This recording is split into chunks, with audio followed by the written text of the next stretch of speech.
ইংরেজি রিডিং শেখার একটি চমৎকার নিয়ম আজকে আমরা শিখব। এই ক্লাসটি মনোযোগ দিয়ে দেখলে ইংরেজি রিডিং পড়া পানির মতো সহজ হয়ে যাবে আপনার কাছে। ইংরেজি শেখার অনেক ক্লাসই হয়তো আপনারা করেছেন, কিন্তু এই ক্লাসটি একেবারে আলাদা, একেবারে ভিন্ন, অনেক মজাদার এবং সহজ। ক্লাসটি শেষে আপনিও ইংরেজি পড়তে শিখে যাবেন, গ্যারান্টি। আর কখনোই ভুল হবে না। আপনারা নিশ্চয়ই দেখেছেন, সাধারণত বাংলা ভাষা শেখার ক্ষেত্রে আমরা এমনটা করে থাকি। যেমন, ক এর সাথে আকার দিলে ক আকার কা, ক এর সাথে একার দিলে ক একার কে, ক এর সাথে ইকার দিলে ক ইকার কি, ক এর সাথে রসুকার দিলে ক রসুকার কু, ক এর সাথে রিকার দিলে ক রিকার ক্রি, ক এর সাথে ওকার দিলে ক ওকার কো, ক এর সাথে ঐকার দিলে ক ঐকার কই, ক এর সাথে ঔকার দিলে ক ঔকার কৌ। বাংলা শেখার প্রাথমিক স্তরে আমাদেরকে যেমন এই কা, কে, কি, কু, ক্রি, কই, কৌ বানান করা জানতে হয়, ঠিক তেমনি ইংরেজি শেখার ক্ষেত্রেও আমাদেরকে কনসোনেন্ট বা ব্যঞ্জন বর্ণের সাথে ভাওয়েলগুলোকে বসিয়ে এ জাতীয় উচ্চারণগুলো করতে জানতে হয়। যদি আমরা এগুলোকে একবার ভালো করে শিখে নিতে পারি, তাহলে ইংরেজি রিডিং পড়াটা আমাদের কাছে অত্যন্ত সহজ হয়ে যাবে। আর জীবনেও কখনো ইংরেজি পড়া ভুল হবে না। আজকে আমরা ঠিক সেই কাজটি করব। অর্থাৎ আজকে আমরা ইংরেজির যত রকমের উচ্চারণ হতে পারে তা বানান করে পড়া শিখে ফেলব। অর্থাৎ বাংলার সেই কা, কে, কি, কু উচ্চারণগুলোকে আমরা ইংরেজিতে কনসোনেন্টের সাথে ভাওয়েল বসিয়ে কিভাবে উচ্চারণ করতে হয় আমরা সেটাই শিখব। আপনারা দেখছেন রাফিজ ইংলিশ। চ্যানেলটি এখনই সাবস্ক্রাইব করে নিন। চলুন তাহলে প্রথমে এক নজরে দেখে নেওয়া যাক এসব কার চিহ্নগুলো লিখতে কোন কোন ভাওয়েল কিভাবে ব্যবহার করতে হয়।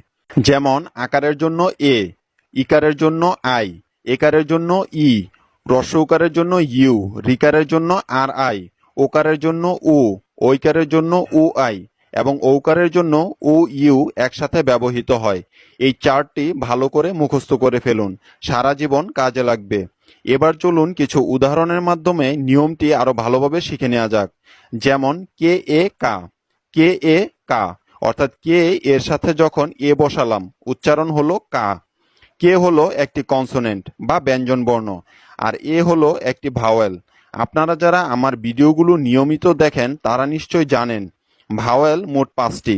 যেমন এ, ই, আই ও ইউ, এবং ওয়াই হলো একটি সেমি ভাওয়েল যা আই এর মতো ই সাউন্ড দিয়ে থাকে।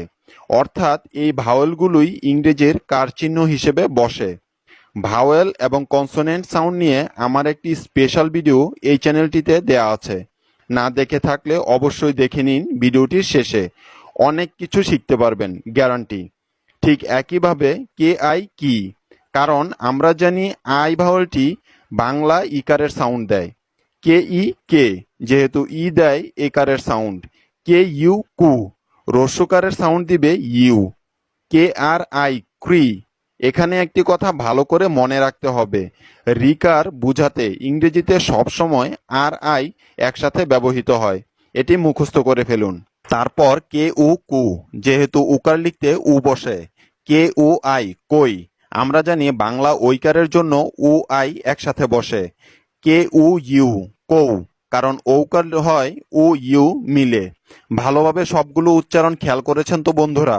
এভাবে যদি আমরা বানান করে করে ইংরেজি শিখতে পারি, তাহলে ইংরেজি ভাষাটা আমাদের কাছে দুধভাত হয়ে যাবে। প্রথম লাইনটা আবার বলে দিচ্ছি, ভালো করে লক্ষ্য করুন।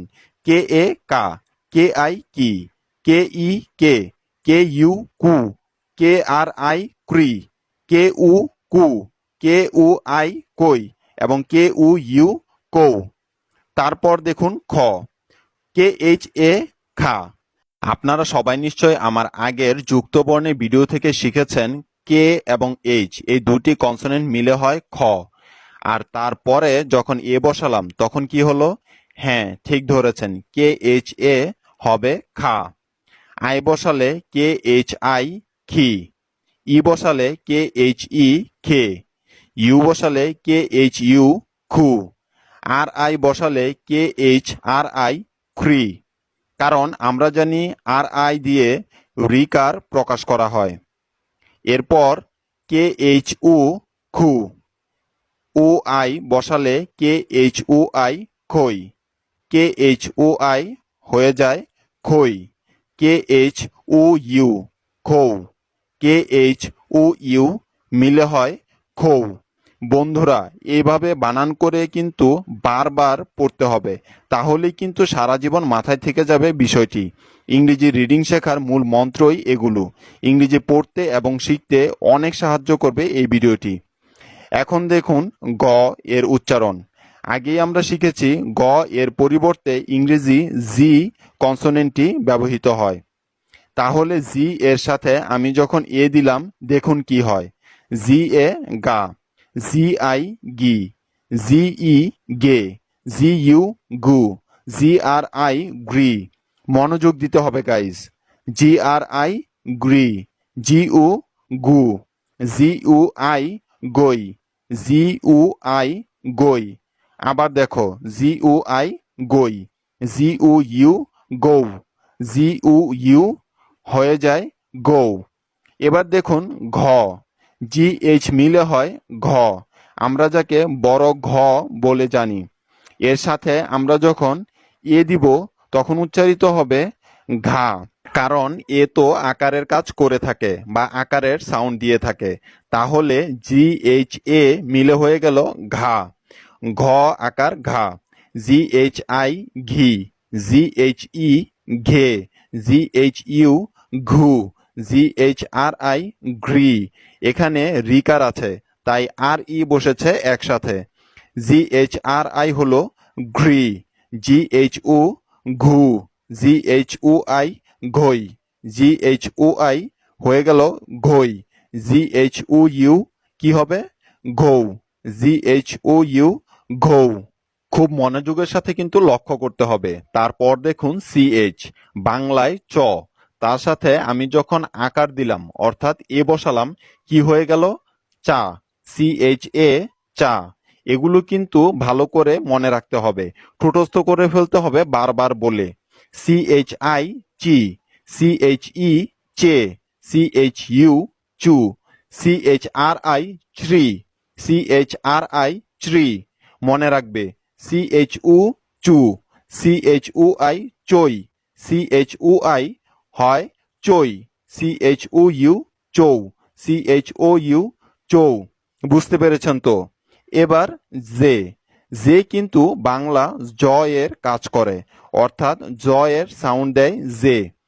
তার সাথে আমি যখন এ দিলাম, জে এ হয়ে গেল যা। জে আই জি, জে ই জে, জে ইউ জু, জে আর আই জ্রি, জে আর আই জ্রি। জে উ জো, জে উ আই জই, জে উ আই জই, জে উ ইউ জৌ, জে উ ইউ জৌ। আপনাকে অবশ্যই এগুলো বারবার পড়তে হবে মনোযোগ দিয়ে।